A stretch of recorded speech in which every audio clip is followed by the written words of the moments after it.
Okay. So when it comes to raising money for public elections, more so than not, the more money you raise, the more power you hold. Without money, candidates don't stand a chance. It costs about $1.4 million to run a successful campaign. According to the Center for Responsive Politics in 2010, the source of funds to congressional candidates were from donations from individuals, both large and small, political action committees, also known as PACs, and candidates' personal finances and other sources help contribute to funding general elections. Although there are limits to the amount of money funded by each source, the large sums of money invested into candidates raises the question whether the people's interests are still a priority. Is the amount of funding being raised for elections as important as who funds it? If people want to see change, they should support the change they want to see by public financing. Public financing encourages equality and fairness. When Democrats and Republicans decide on their nominees, they are eligible for $91 million in public financing, but they are unable to raise or receive money from other sources. This system is designed to separate potentially corrupting special interests from presidential elections.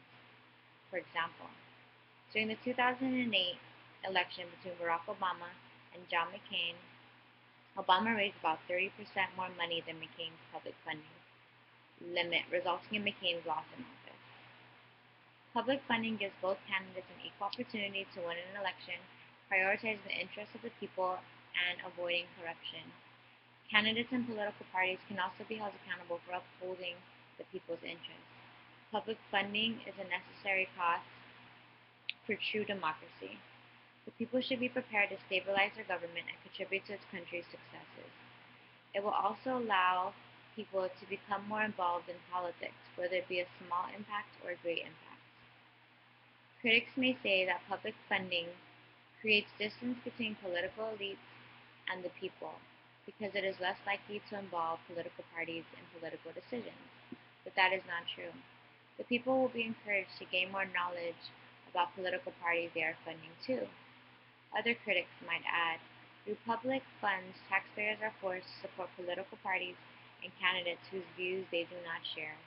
And like I stated before, the people need to be more involved with the government and form a true democracy by gaining access to become knowledgeable about both candidates running and decide which party to support.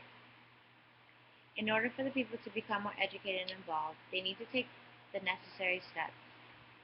Step 1 is every person should register to vote, regardless of how difficult the process may be. Living in the United States means freedom, and people should exercise that freedom by supporting their country.